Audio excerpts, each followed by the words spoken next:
The practice of landowners selling off woodland in smaller lots for profit is leading to real problems in keeping our areas of outstanding natural beauty in good condition.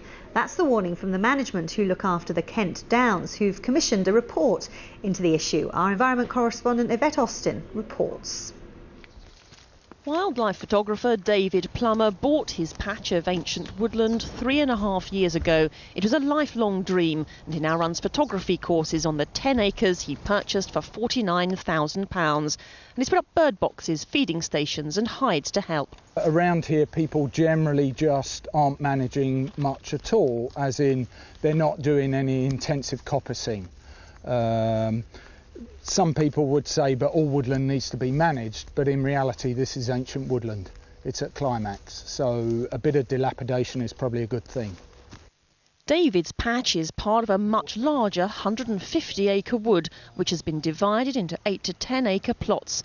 Such divisions of woodland are on the increase, and those who are against it fear much of the Forestry Commission land could go the same way, with not all of it being looked after. One thing about a large woodland is to try and make the management consistent throughout the woodland, so you can actually have a proper management cycle, so you can keep the diversity within a woodland. Now that becomes very difficult the more you divide up a wood. When it's possible, and there are many examples of where people have worked together to try to make their management consistent and follow a reasonable approach, but it's very difficult if you start dividing up the wood. Some who sell it think otherwise. The small woodlands people actually buy, and they don't have to.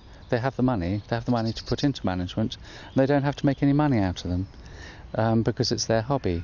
Eventually they'll probably become the classic English amateur and very knowledgeable about woodland management. It's clear the future of our woods remains uncertain.